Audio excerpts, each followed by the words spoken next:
La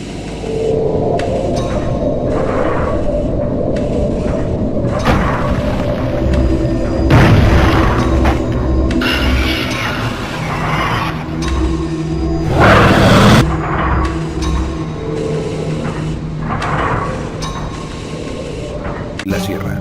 Con un desgastado lapicero anotó en una libreta el importe de su último viaje, después hizo la suma y una expresión de preocupación se dibujó en su rostro. Aún le faltaba una cantidad considerable de dinero para completar su cuota e irse tranquilo a casa. Antonio estiró sus piernas para relajarse un poco, llevaba ya varios minutos sentado en una silla destartalada de plástico en la estación de taxis donde trabajaba, somnoliento por la fatal de trabajo y el calor abrasante. Miró alrededor y vio el despachador de agua vacío. Hurgó en su bolsillo para sacar un par de monedas para dirigirse a las máquinas expendedoras de refresco que estaban afuera. El cielo estaba despejado completamente, solo un par de nubes blancas se asomaban discretas, pero en su mayoría había un azul profundo por todo lo alto. Antonio seleccionó su bebida favorita de la máquina cuando una mano fuerte se posó en su hombro y lo sacó abruptamente de sus pensamientos. Al volverse, un hombre joven y muy bien vestido le sonrió. Buenas tardes, ¿es usted conductor de taxi? Sí, así es, ¿deseaba usted algún servicio? Claro, sonrió de nuevo. Necesito que nos lleve a Sierra. Antonio meditó un momento, una señora con una niña se acercaron a ellos y lo saludaron secamente. Le voy a ser franco, dijo Antonio, ir a la sierra en taxi es muy caro, estamos hablando de un viaje de una hora y media. Puedo llevarlo a la estación de autobuses y de ahí tomaría uno que lo deje en el poblado de San Juan, es la mejor entrada a la sierra. El hombre lo miró fijamente. Le volvió a sonreír mostrándole los dientes. ¿Cuánto ganas en una semana, amigo?, preguntó el hombre con son altanero. El conductor hizo un cálculo elevado y le dio una cifra alta. El hombre soltó una carcajada tan sonora que hizo que los transeúntes voltearan rápidamente.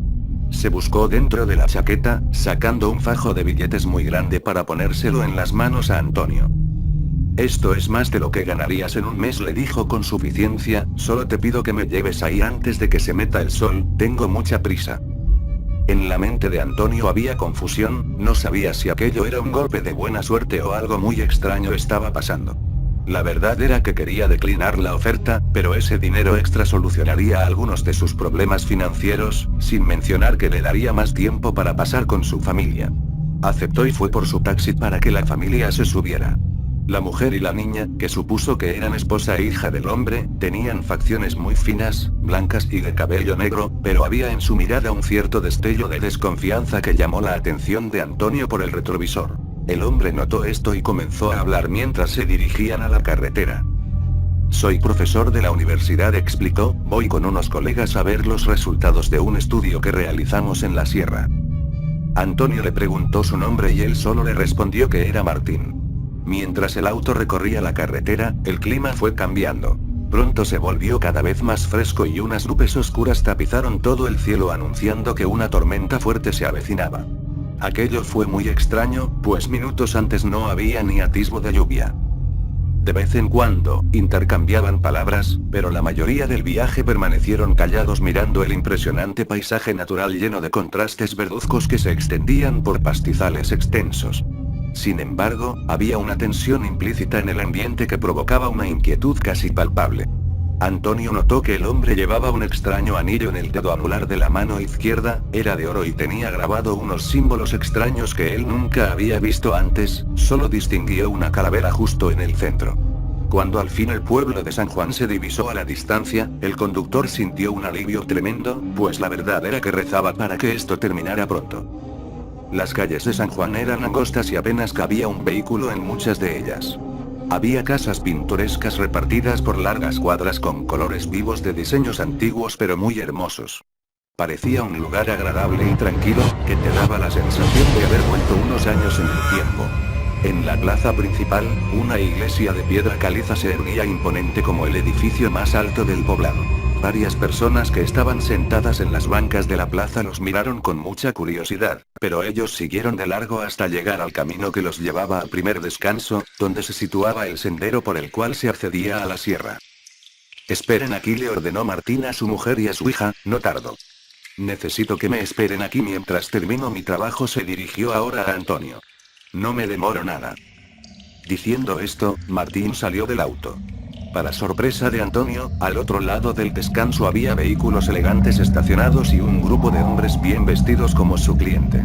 Recibieron a Martín con un saludo extraño, emprendiendo así su camino por el sendero, y a los pocos minutos aquellos hombres se perdieron de vista. ¿Quieren que abra las ventanas?, les dijo Antonio a las mujeres. La madre lo miró profundamente, como si no diera crédito a algo. ¿Es en serio?, le dijo la madre con molestia. ¿Acaso no se da cuenta que esto no está bien?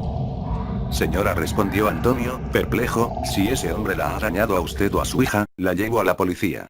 Es lo más que puedo hacer. ¿La policía?, dijo con sarcasmo. Jamás creerían lo que está pasando aquí, pero usted se arrepentirá de haber tomado este viaje, eso se lo aseguro. Los nervios de Antonio se pusieron de punta, estaba incómodo y empezó a sentir un escalofrío extraño que le recorrió todo su cuerpo. Salió del auto para poder fumar y relajarse un poco, además que ya no soportaba la mirada penetrante de la señora que no le quitaba los ojos de encima, como esperando algo. Al salir, vio los árboles meciéndose al ritmo del viento intenso. Le fue difícil encender su cigarro, pero, cuando lo hizo, vio en lo profundo del bosque unos ojos amarillentos que le helaron la sangre súbitamente, su presión sanguínea se fue a tope y el miedo comenzó a hacerle sentir que sus piernas flaqueaban. No sabía si esa cosa lo veía a él o al vehículo, pero de inmediato apagó su cigarro y subió al auto. Un grito desgarrador que venía de la parte de atrás hizo que brincara de su asiento. La niña se retorcía con violencia, mientras que la madre trataba de calmarla. Antonio se volvió para intentar ayudarla, pero la niña lo golpeó en el rostro con una fuerza descomunal haciéndolo sangrar. Sus ojos se pusieron en blanco y un grito gutural salió de sus labios, después comenzó a bufar cual toro y su cuerpo se contorsionó de una forma tal que cualquier ser humano se hubiese roto la espalda. «Sáquenos de aquí», ordenó la madre con desesperación mientras luchaba en vano por controlar a su hija. «Sujétese», advirtió Antonio. Encendió el coche y pisó el acelerador con desesperación. El camino era de tierra, le era muy difícil controlar el auto. Para colmo de sus males, la lluvia había comenzado tan intensa como se anunciaba. De pronto, sintió dos manos pequeñas alrededor de su cuello. Trataban de ahorcarlo, y Antonio pisó el freno desesperado. Para su sorpresa, las manos habían tocado un pequeño rosario de plata que llevaba en el cuello y lo había soltado de inmediato cual si se tratase de hierro al rojo vivo. Al sentirse liberado, el conductor pisó el acelerador y comenzó su camino hacia la iglesia del pueblo lo más rápido que pudo. La madre de la niña le quitó el rosario del cuello y se lo puso a la niña en la frente haciendo que ésta emitiera un chillido de dolor agudo. La lluvia no hacía sino empeorar dificultando la visibilidad. Antonio apenas si distinguió las casas de pueblo al llegar, lo único que le interesaba era encontrar la iglesia lo más rápido posible. Después de unos minutos, al fin llegaron a ella y, entre la madre y él, lograron meterla con mucha dificultad. Dentro, Antonio comenzó a gritar por ayuda al mismo tiempo que luchaba con todas sus fuerzas para que la niña no se le zafara de las manos. Un joven párroco apareció detrás de una puerta y miró horrorizado la escena. «Pronto, acuéstenla aquí», les ordenó con voz potente. «Iré por mis cosas». Diciendo esto, fue al altar y sacó un frasco, 2 Biblias y un crucifijo. Entregó una Biblia a Antonio y le pidió que respondiera cuando él se lo pidiera. Comenzó el ritual mientras la niña se zarandeaba violentamente de un lado a otro gritando improperios contra los presentes. Antonio respondía cada que el padre le pedía, la madre de la niña lloraba con impotencia mientras rezaba implorando piedad por su hija. La niña intentaba con todas sus fuerzas sobrenaturales liberarse, gritaba con voces que no eran las de ella, todas diferentes que hablaban latín con fluidez. Solo el padre entendía los horrores que estaban diciendo. Esta había comenzado a morderse a sí misma buscando lastimarse lo más posible. La madre gritaba horrorizada ante semejante acción. De pronto, como si algo hubiese abandonado su cuerpo, la niña simplemente se desmayó. El silencio espectral se apoderó de la iglesia, todos la miraban con miedo y expectación, como si esperasen lo peor. Sin embargo, nada pasó. «Ayúdenme a acostarla en una banca», despidió el padre. Los tres tomaron a la niña mientras la recostaban y su madre se ponía a su lado. El padre miró a la madre con severidad. «Ustedes no son de aquí», acusó, «fueron a la sierra, ¿verdad?». La madre solo asintió, pues el llanto no le permitía hablar. ¿Cómo se atreve a hacerle eso a su familia?, preguntó el padre a Antonio con molestia. Yo no, contestó Antonio, nervioso. No son mi familia, soy conductor de taxi, yo únicamente los traje aquí. ¿Y el padre de la criatura?, inquirió el párroco. El estruendo de las puertas abriéndose con violencia exaltó a todos. En el umbral estaba Martín, empapado, con la cara llena de furia, pero lo más sorprendente era ver que parecía haber envejecido unos 30 años. Nada quedaba del hombre jovial que llegó a la estación. Miró a todos con odio y se precipitó con dificultad hacia su familia. Parecía herido, sin embargo, tomó con fuerza el brazo de su esposa y se echó en la espalda a la niña. Quédate con el dinero, le gritó a Antonio. Ya nos van a llevar a casa. Diciendo esto, se llevó a rastros a su hija y a su mujer, quien lloraba desconsoladamente. Cuando salieron, se podía aún escuchar el llanto de la mujer a la distancia. El párroco le dio unas palmadas en la espalda a Antonio y lo invitó a sentarse. Siéntate, hijo, pidió. Debes estar mal. ¿Qué fue eso?, preguntó Antonio, aún en shock. El padre lo llevó a una de las bancas, después le trajo un vaso con agua mientras Antonio trataba de asimilar lo que estaba pasando. ¿Dónde los encontraste?, preguntó el padre. En la ciudad. El hombre, creo se llama Martín, quería venir a la sierra con urgencia, explicó. Me ofreció mucho dinero y acepté, pero algo era raro. Decía ser un profesor, pero en el inicio del sendero se encontró con otros hombres muy bien vestidos como él y se adentraron en el bosque. Después pasó todo esto. ¿Llevaba un anillo de oro? Antonio lo miró con asombro. Así es, contestó. El padre solo movió la cabeza de un lado a otro en signo de desaprobación. No sé cómo explicarte esto, comenzó. Tal vez pienses que soy joven e inexperto como padre, pero en este pueblo he visto tantas cosas que mis colegas más experimentados ni en sus peores pesadillas se imaginan. Se aclaró la garganta. Quiero que sepas por qué ese hombre hizo lo que hizo y que entiendas qué pasa aquí. La codicia y la carencia, continuó, son dos males que juntos abren la caja de Pandora por sí misma. La combinación de ambos desata una catarsis negativa que nos envenena cuerpo, alma y espíritu. Desde que llegué a San Juan, he visto a personas perderse en sus males y hacer cosas increíblemente terribles. Por desgracia, esto no ha parado ni parará nunca mientras sigamos alimentándolos. Lo que te voy a contar no es para que te convenzas de seguir a un dios en específico, lo único que quiero es advertirte de los peligros que hay ahí afuera. La sierra, desde tiempos remotos de antiguas civilizaciones, ha sido testigo silencioso de muchos acontecimientos, pero en particular ha presenciado cruentas batallas desde que se tiene registro de algún asentamiento por esta zona. Como tal, esto ha creado energía especial en ella, tan especial que... El padre dudó un momento, después miró a Antonio con intensidad. Ese hombre no ha venido aquí porque sea un profesor, o por algo bueno, ese hombre ha venido a cumplir su pacto con el mismísimo demonio. Antonio abrió los ojos de par en par, no podía dar crédito a lo que sus oídos acababan de escuchar. Sin embargo, el padre lo miraba con sinceridad. Antonio no pudo articular palabra alguna. Sé lo loco que suena, dijo el párroco, yo mismo no lo creía hasta que la gente arrepentida de lo que había hecho acudía a mí pidiendo ayuda. En algunos casos funcionaba, pero en otros era simplemente demasiado tarde. Te puedo decir que, en el pueblo, es un secreto a voces lo que pasa, pero por miedo no se habla de ello. Cuando tú subes a la sierra queriendo hablar con el maligno por primera vez, una cueva aparecerá frente a ti. Dentro encontrarás un camino rodeado de aquello que más te gusta: dinero, comida, mujeres, todo aquello que para ti sea importante y que codicies en ese momento se pondrá ahí, simplemente para que tú lo tomes de la manera más sencilla posible. Pero siempre hay una trampa, y es que aquel que toma algo, justo en el instante que sus manos tocan el objeto deseado, provocará que la cueva se cierre para siempre y todo desaparezca.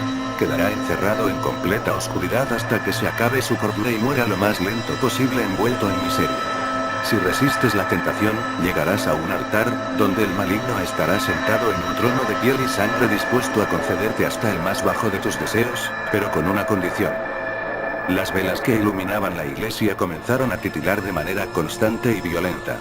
El padre miró con atención alrededor como si ya supiera lo que estaba pasando. Se volvió hacia Antonio y continuó su relato. La condición es que entregues el alma de un inocente, una palomita, como le dicen ellos, y tendrás que hacerlo tú mismo. Después, él te dará un anillo que tendrás que llevar puesto durante toda la vida sin quitártelo. El pacto está sellado. Pero interrumpió Antonio, ese hombre ya llevaba un anillo. El padre sonrió con tristeza. Ese hombre no era un iniciado, él venía a cumplir su manda de todos los años. ¿Cuál es? Cuando ya estás pactado, subes a la sierra y se te aparecerá la misma cueva que alguna vez viste, pero esta vez no hay riquezas ni nada, solo verás en ella una mesa y un trono igual al que te dije primero, además de su estatua al fondo. Tendrás que acostarte en la mesa y él aparecerá. Te devorará vivo mientras tú sufres el intenso dolor de la tortura lenta y despiadada, sentirás como cada parte de ti es arrancada sin más ni más hasta que de ti quede nada. Perderás la consciencia y aparecerás afuera de la cueva. Si cumples esto, se te quedará otro año más del beneficio que le pediste, ¿y la niña por qué se puso así?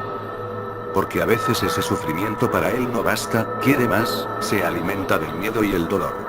Entonces le pide algo a su pactado para saciar sus ansias. Si el pactado falta un año o no ofrece algo más, morirá terriblemente y su alma se irá con él para toda la eternidad. Te podrás imaginar qué le ofreció él en sacrificio, pero, al parecer, algo falló, gracias a Dios. El silencio se hizo de la iglesia, solo se escuchaba el golpeteo de las gotas de lluvia de afuera. Antonio no podía asimilar todo lo que le acababan de contar, pero no dudaba de su veracidad por todo lo que había visto esa tarde. Así que, hijo, por favor, advirtió. Si alguien te pide que lo traigas a la sierra de nuevo, nunca lo hagas. Quédate aquí y vete tranquilo a casa mañana, sobre todo debes tener cuidado. Antonio lo miró y asintió. Esa noche se quedó en la iglesia, pero no pudo dormir pensando en el rostro de la niña. A la mañana siguiente, quemó todo el dinero que el hombre le había dado junto al padre y, jurando jamás volverse a aparecer por ahí, se fue a la ciudad. Por desgracia, el padre se enteró después que Antonio jamás llegó a la ciudad, y que nunca se volvió a saber de él jamás. Y comenzar desde el inicio como tal me resulta imposible. Los escasos recuerdos de lo que aconteció en la vida que me fue arrebatada brutalmente son en su mayoría episodios borrosos y confusos, aunque hay ciertos eventos que recuerdo perfectamente, en especial aquellos relacionados con él, con mi hermano. Mi hermano Jeffrey. Como mencioné, he perdido gran parte de mis memorias previas a lo que sucedió aquel día, el día en que algo cambió en la mente de Jeff, así que tomaré este suceso como punto de partida. Acabábamos de llegar a una ciudad desconocida para nosotros debido al trabajo de papá, habíamos tenido que mudarnos de un lugar en el que habíamos residido por largo tiempo.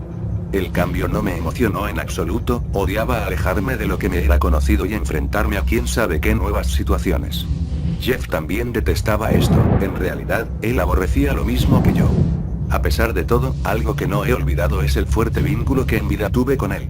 Es difícil describirlo, era como si hubiéramos estado conectados. De alguna manera. Si él sentía algo, yo experimentaba la misma sensación. Sabía lo que le gustaba, lo que temía, lo que disfrutaba. Debido a este extraño enlace, ambos desarrollamos un sólido afecto por el otro.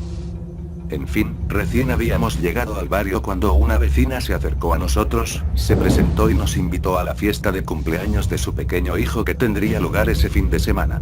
Jeff, al escuchar la conversación, se acercó a mamá para protestar por haber aceptado ir, en especial porque se trataba de una fiesta para niños, pues nosotros habíamos dejado de ser. Hace tiempo, pero, como era habitual, ella terminó imponiendo su voluntad. Enojado, fue a su habitación y yo me quedé afuera de la casa, contemplando la calle. En ese momento enfrenté por primera vez aquella cosa. Algo que nunca había sentido, estoy seguro.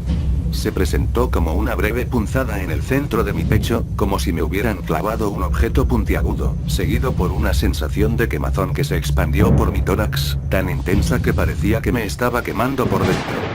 Duró unos cuantos segundos y desapareció abruptamente.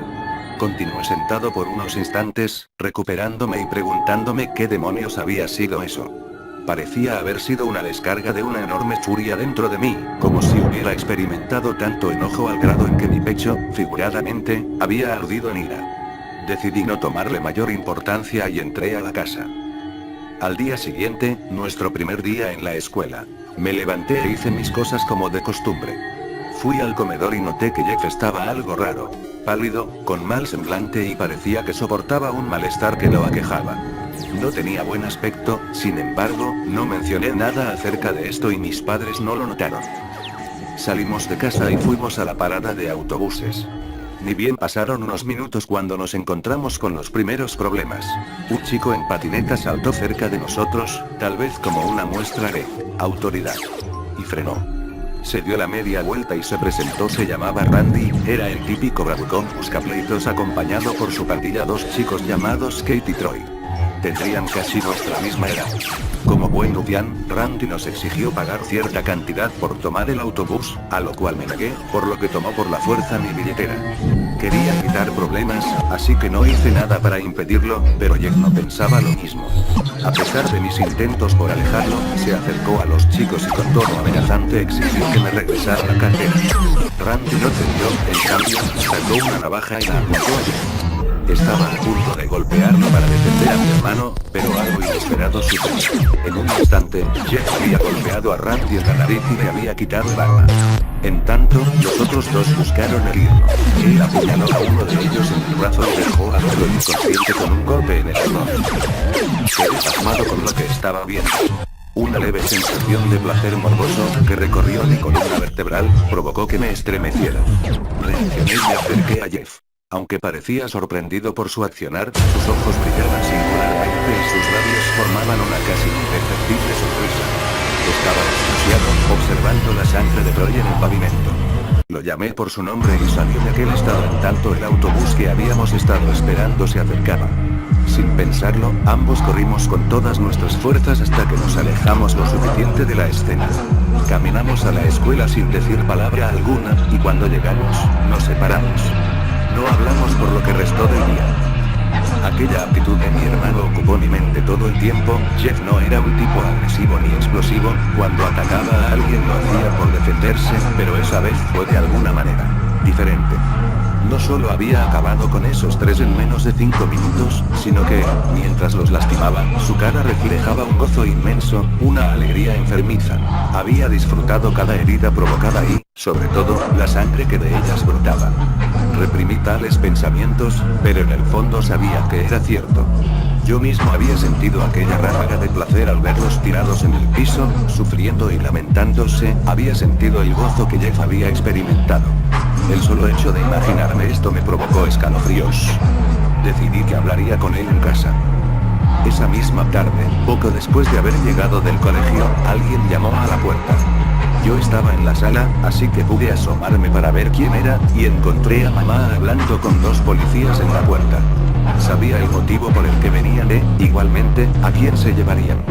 No podía probar que esos malditos habían iniciado la pelea, ni que había sido en defensa propia, pero tampoco podía permitir que se llevaran a Jeff.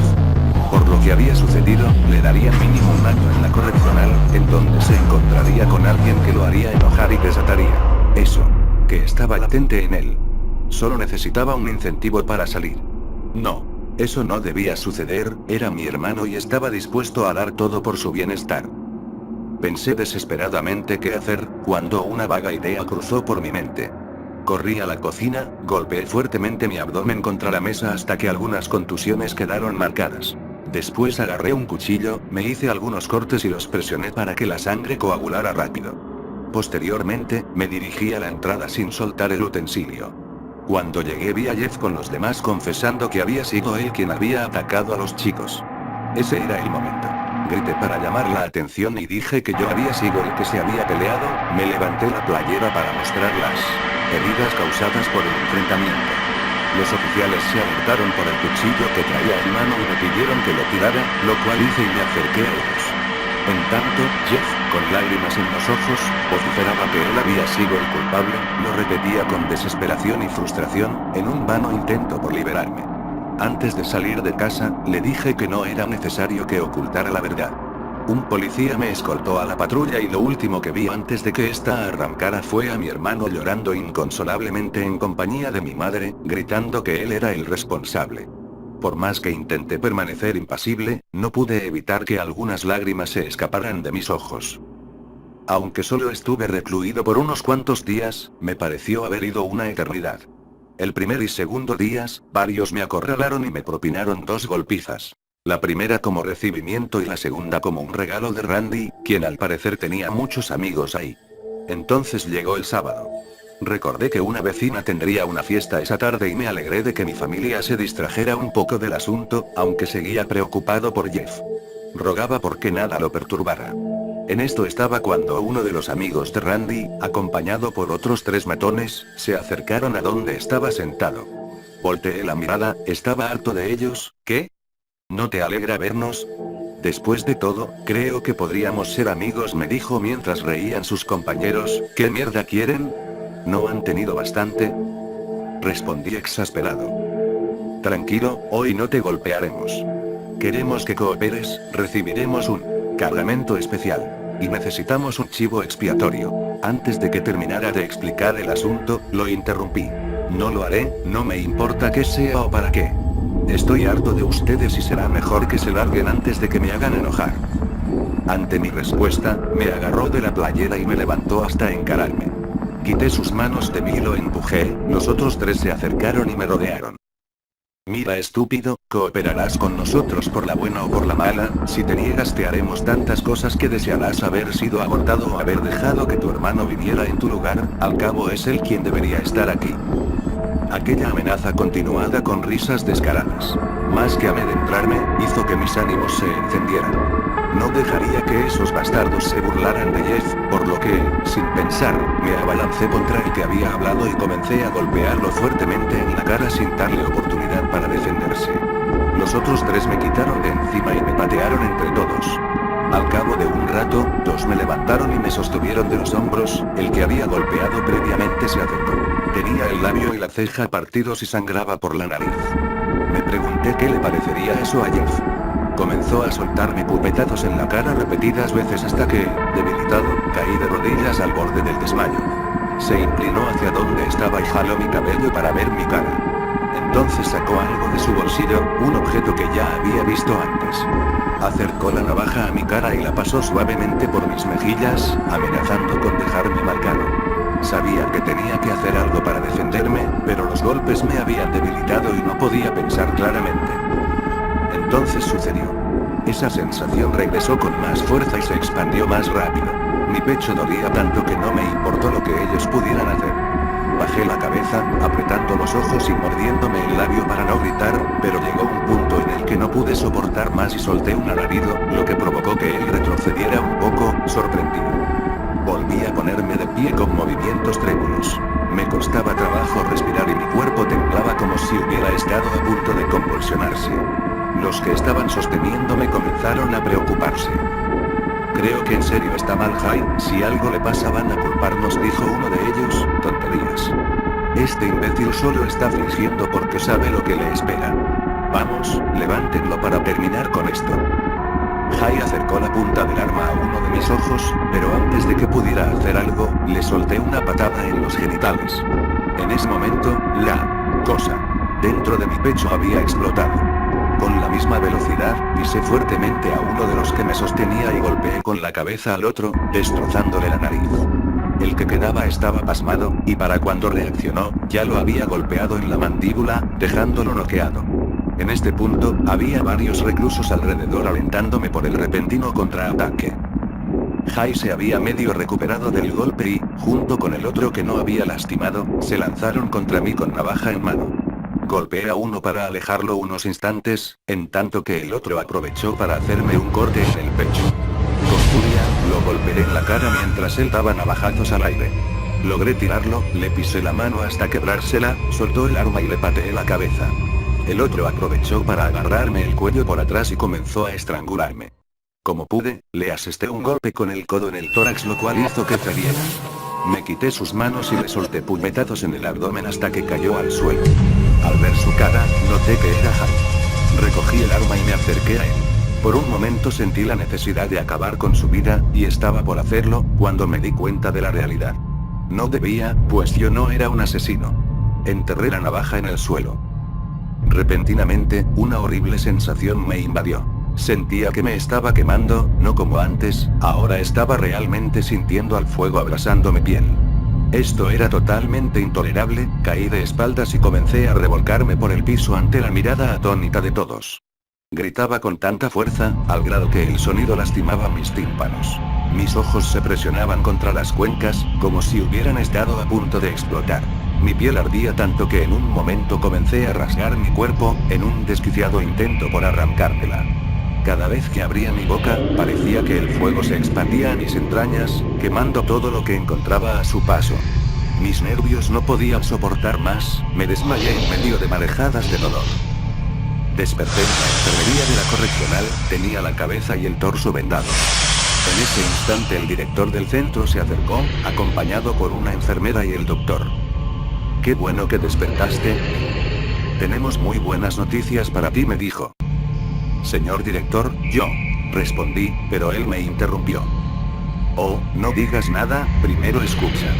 Ayer hubo un conflicto en una fiesta con los muchachos del otro día.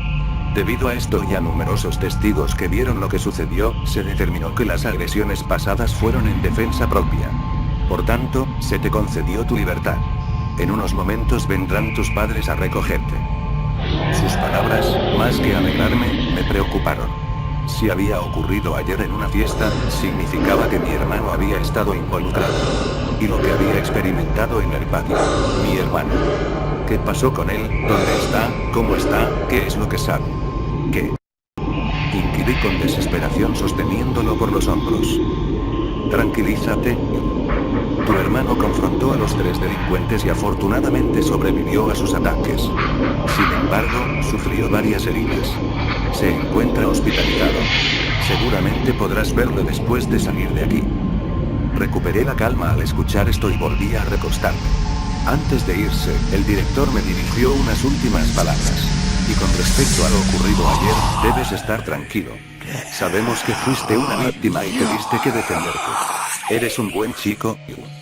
Deberías dormir un poco. Mis padres llegaron poco después. Saludé afectuosamente a mamá y fuimos a casa para descansar. Al día siguiente fuimos al hospital, estaba ansioso por ver a mi hermano.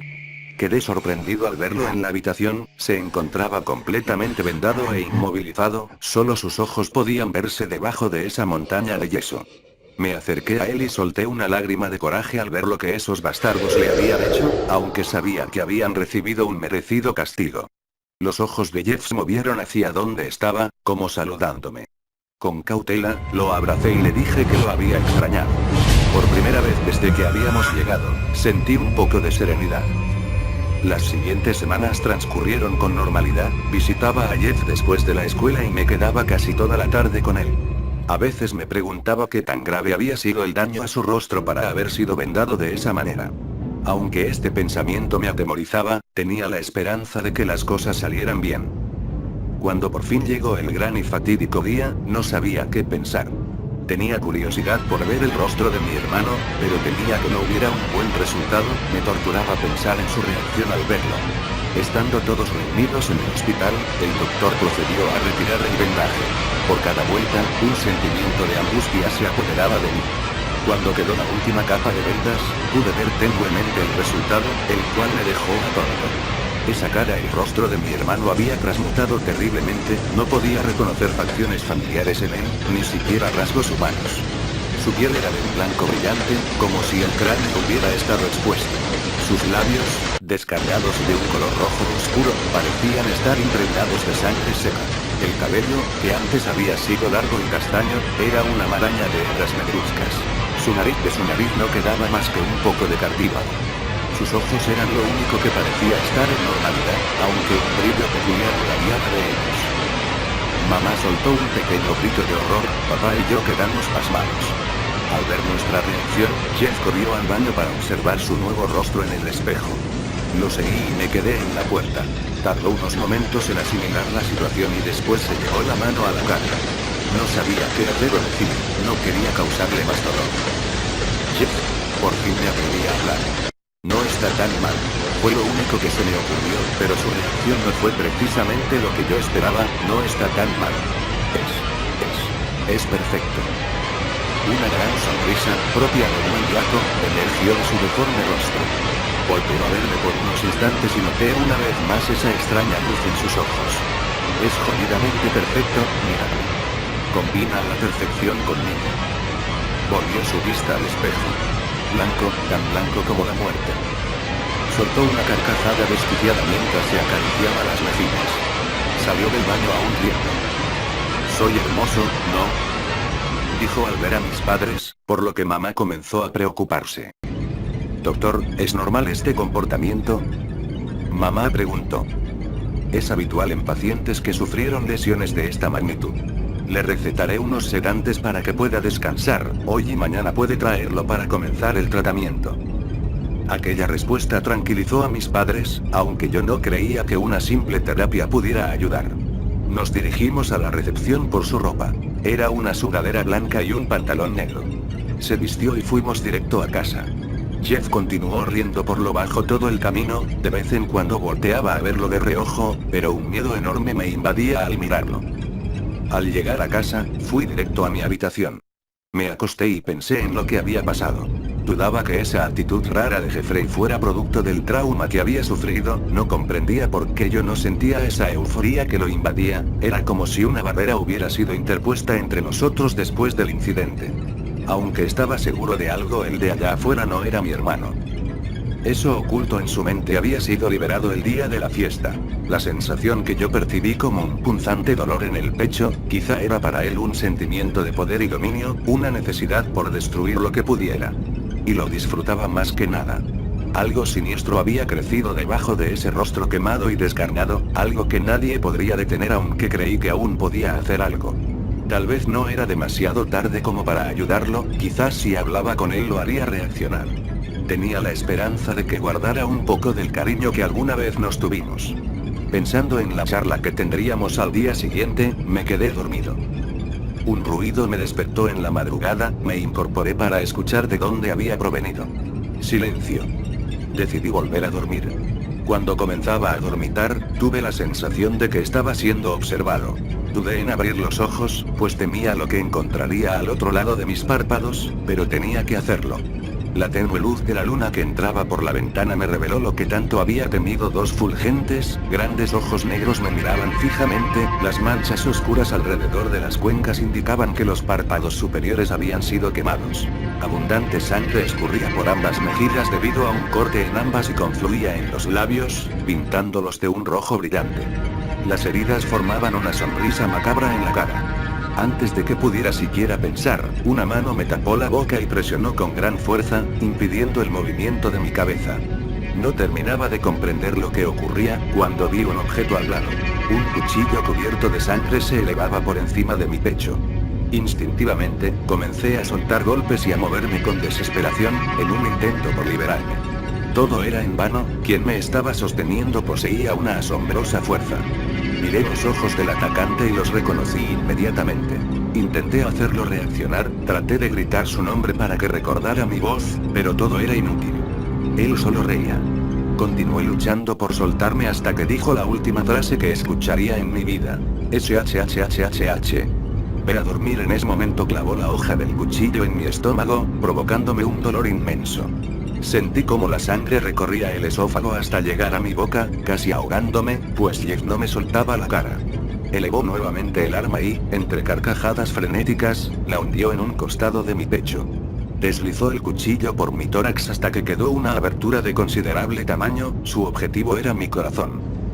No podía creer lo que estaba sucediendo, no podía concebir que quien tanto había protegido y querido me estaba arrebatando la vida solo por diversión. Entonces comprendí todo. Jeffrey, mi único hermano, había perdido la razón. Se había olvidado de toda lógica, sentimientos, recuerdos. Su mente carecía de cualquier pensamiento que no estuviera relacionado con una sola cosa: matar. De ahora en adelante, el único objetivo de su existencia sería terminar con la vida de quien se encontrara, buscaría la forma más divertida de asesinar y apuñalaría cuantas veces fuera necesario para provocar un gran brote de sangre. Perseguiría con obstinación a su víctima y no se detendría hasta sentir el último aliento y escuchar el último latido de su corazón. Aquel sentimiento surgido de la nada había trastocado su mente hasta convertirlo en un asesino psicótico, sin razón ni explicación. Pobres desgraciados los que se cruzaran en su camino. Él no les daría oportunidad de negociar. Sería inútil intentar huir o luchar, pues no los dejaría escapar ni mucho menos podrían vencerlo. Lo que les quedaba hacer era rogar porque todo terminara lo más pronto posible, así como yo lo hacía en ese momento. Estaba agonizando cuando Jeff, riendo a carcajadas, enterró su cuchillo en mi corazón. Extrajo el órgano de mi cuerpo, clavado en la punta del arma, y lo acercó a mi cara como si hubiera sido una especie de trofeo. Esta escena, junto con esa sonrisa sangrienta y aquellos ojos desorbitados, fue lo último que vi antes de que mi vista se oscureciera. La comunicación se interrumpió. El medium se desplomó sobre la mesa, como si se hubiera desmayado. Los presentes supusieron que era debido al contacto con el espíritu, cuando notaron algo extraño en su nuca, un objeto negro, parecido a la empuñadura de un cuchillo. Un charco de sangre emergió desde su cabeza y se expandió por la tabla. El pánico acometió en el lugar. Todos corrieron hacia la puerta principal, pero un extraño bloqueó el paso. Retrocedieron con temor al ver la figura. Era un muchacho de mediana estatura vestido con una sudadera blanca y con la cabeza cubierta por una capucha. En una de sus manos sostenía un cuchillo de gran tamaño. Se acercó lentamente al grupo de jóvenes. Levantó la cabeza, revelando su horrible sonrisa, y entre pequeñas risas recitó su frase: «Vayan a dormir». Al instante, se lanzó contra uno de ellos y lo degolló. Al ver la escena, los demás comenzaron a correr por todas direcciones, buscando desesperadamente un escape. A Jeff le pareció muy divertido esto, parecían conejos buscando refugio de un depredador. Alcanzó a uno que iba en dirección a la sala y hundió el cuchillo en uno de sus ojos. Enseguida lo deslizó por su frente hasta llegar al otro. Dejó al sujeto desangrándose y se dirigió a la ventana, quien trataba de salir tenía la mitad del cuerpo adentro. Enterró la hoja del arma en la cadera del individuo y la deslizó a lo largo del muslo. Un terrible grito masculino resonó por la sala. Hizo lo mismo en el otro lado y con sus manos separó los bordes de las heridas, hasta que logró arrancar una parte de la piel, dejando al sanguinolento músculo expuesto. De repente, sintió un golpe en la cabeza. Volteó lentamente para encontrar a quien se había atrevido a confrontarlo. Era una chica veinteañera que sostenía un tubo en sus manos. Aunque trató de defenderse, al final él la sostuvo del cuello y la azotó contra la pared. Acto seguido, apuñaló repetidamente su estómago hasta que dejó de respirar. Aventó el cuerpo y se movió velozmente por las escaleras. Dos habían logrado subir al segundo piso, pero, antes de que pudieran correr por el pasillo, aló los pies de ambos provocando su caída. Arrastró a la mujer y la arrojó por las escaleras, esta llegó al último escalón con el cuello roto. En tanto, empuñó el cuchillo y comenzó a apuñalar la espalda del hombre. Podía sentir el roce de la hoja con las vértebras del sujeto, tal acto lo maravilló. Continuó haciéndolo hasta que dejó de moverse. Solo quedaban dos. Ambos habían aprovechado la situación para escabullirse por la puerta principal, aunque pasar por el viejo jardín les costaría mucho trabajo debido a la abundante hierba. Saltó por una de las ventanas y aterrizó encima de un muchacho. Sin darle tiempo para recuperarse, hundió el arma en su cráneo. Se levantó y corrió por el último, que estaba por llegar a la carretera. A escasos centímetros de salir, el chico sintió un fuerte jalón en su playera, lo que provocó que cayera de espaldas. Antes de que pudiera levantarse, alguien agarró uno de sus pies y lo arrastró de regreso a la casa. Levantó la cabeza para comprobar que era el asesino quien lo llevaba, por lo que comenzó a mover sus manos desesperadamente, buscando algo a lo que pudiera aferrarse. Al no encontrar algo servible, optó por gritar con la esperanza de que alguien escuchara. Sus gritos se intensificaron cuando entraron a la casona, sabía que ese sería el último lugar que vería. Al llegar a la estancia, Jeff se inclinó a su lado, lo sostuvo del cuello y elevó el cuchillo, pero algo le impidió consumar su acción. El adolescente que estaba a punto de asesinarle resultaba particularmente curioso. Era el más pequeño de todos, no habría de sobrepasar los 15 años y su aterrada mirada le parecía familiar, como si la hubiera visto antes. Esos ojos tenían algo, significaban algo importante, pero no podía recordar qué era. Al notar esto, el muchacho rememoró la historia contada por el fantasma. Creyó haber encontrado su salvación. Jeff, acuérdate de Liu, tu hermano, al que tanto querías. Vociferó esperando que eso diera resultado. Jeff bajó su arma y tocó el rostro del chico, le intrigaba saber por qué sentía algo extraño al ver sus ojos. Con la punta del cuchillo arrancó el globo ocular de la cuenca y cortó el nervio óptico. Lo sostuvo en una de sus manos, observando con curiosidad la pupila dilatada. No tenía nada particular, excepto el hecho de que no estaba en su lugar. Cerró su puño y comenzó a reír. El muchacho se encontraba en el suelo gritando con gran dolor mientras tocaba la herida en su cara. Jeff dirigió el cuchillo a su corazón y lo introdujo brutalmente, una y otra vez. La sangre salía de borbotones, chorreaba por las hendiduras y salpicaba su cara. ¡Qué espectáculo más divertido! Era una fiesta color escarlata, con olor a hierro y sabor a sal. El blanco opaco de la sudadera cambió por un rojo oscuro, hilos de sangre corrían por su cara hasta perderse en sus mejillas cortadas. Haber ido a la vieja casa abandonada en la noche de Halloween fue la peor decisión que pudieron haber tomado. Ese grupo de amigos solo buscaba una experiencia terrorífica. Y qué mejor lugar que aquel en donde hace años una familia había sido asesinada por el hijo menor. Además, la calle estaba igual de deshabitada, nadie quería vivir cerca de donde había ocurrido tal atrocidad. Por tanto, creyeron que nadie perturbaría la sesión de espiritismo, pero no contaron con que Jeff llegaría a completar la diversión. Se sentó a un lado del cadáver y comenzó a mecerse mientras carcajeaba desquiciadamente. La noche era larga, había tantas personas andando por las lóbregas calles de la ciudad, las suficientes como para divertirse un buen rato. Después de todo, era una noche especial. Se levantó y caminó hacia la puerta principal de la que alguna vez fue su casa, cuando escuchó un ruido detrás de él. Volteó y pasó su vista alrededor del cuarto. Su sonrisa se ensanchó. HHHH dijo mientras miraba una esquina vacía. Continúa durmiendo. Un huevo. Fue un accidente de auto.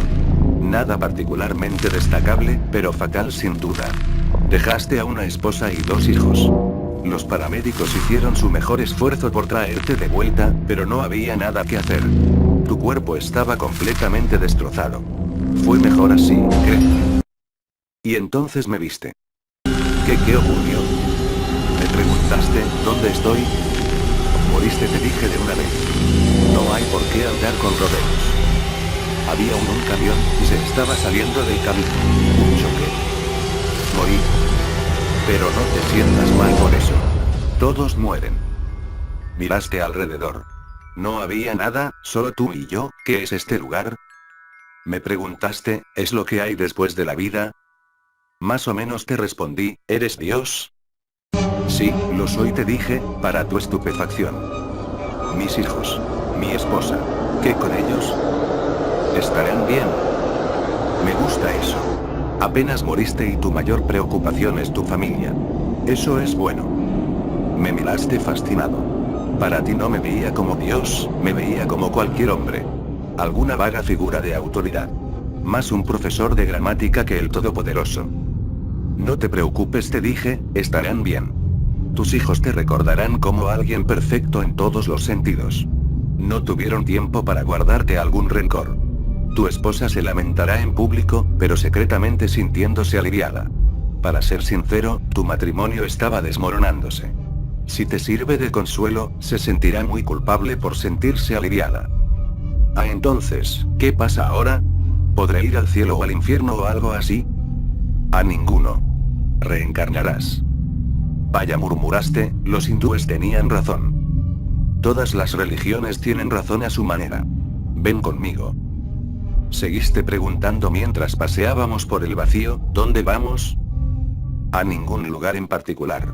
Es agradable caminar mientras hablamos, ¿cuál sería el punto de esto? No demoraste en preguntarme. Cuando renazca, seré como un pizarrón en blanco, ¿no? Un bebé.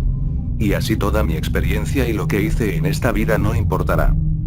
Te equivocas, tienes contigo el conocimiento y experiencias de todas tus vidas pasadas, solo que no lo recuerdas ahora mismo. Paré de caminar y te tomé por los hombros. Tu alma es más hermosa, magnífica y gigante de lo que puedas imaginar.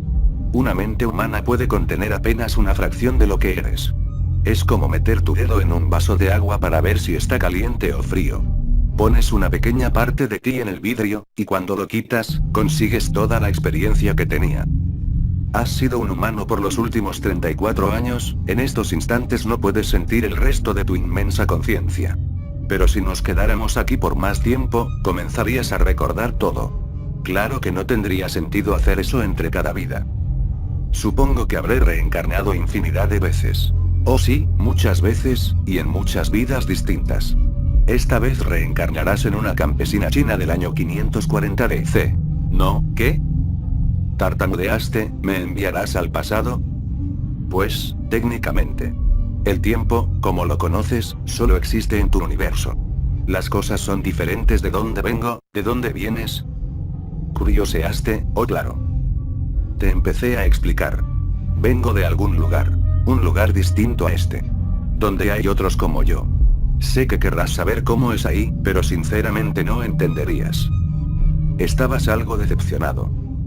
Pero en tal caso, si reencarno en otros lugares y épocas, ¿podría interactuar conmigo mismo en algún momento?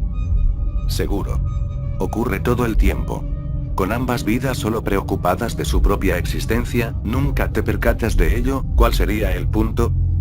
Reiteraste. ¿Lo dices en serio? ¿Me preguntas por el sentido de la vida? ¿No te parece muy trillado? Es una pregunta razonable, insististe. Te miré a los ojos. El sentido de la vida, la razón por la que hice este gran universo, es para que madures. ¿Te refieres a la raza humana? ¿Quieres que maduremos? No, solo tú. Hice este universo para ti. Con cada nueva vida creces y maduras, y aumentas tu intelecto. ¿Qué hay de los demás? No hay nadie más, te dije. En este universo, no existe nada más que tú y yo. Palideciste. Pero toda la gente en la Tierra, todos son tú. Diferentes encarnaciones de ti. Espera, soy todos. Ahora lo vas entendiendo, te dije, con una palmadita de felicitación en la espalda. Soy cada humano que ha vivido. O que vivirá. Sí, soy Abraham Lincoln. ¿Y eres John Wilkes Booth? También agregué, soy Hitler. Me preguntaste, cohibido. ¿Y eres los millones que mató? Soy Jesús. ¿Y eres cada uno que cree en él? Quedaste en silencio. Cada vez que victimizaste a alguien en PC, te victimizaste a ti. Cada acto de bondad que has hecho, te lo hiciste a ti. Cada momento feliz y triste que ha sido experimentado por cualquier ser humano, fue, o será, experimentado por ti. ¿Por qué? Porque algún día serás como yo.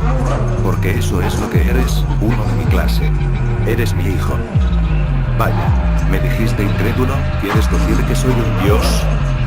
No, aún no. Eres un feto. Seguirás creciendo. Una vez que hayas vivido cada vida humana en todos los tiempos posibles, habrás crecido lo suficiente como para nacer. Entonces todo el universo, me dijiste, es una especie de huevo, te respondí. Ahora es tiempo de irte a tu próxima vida. Y con eso, te envié hacia tu destino.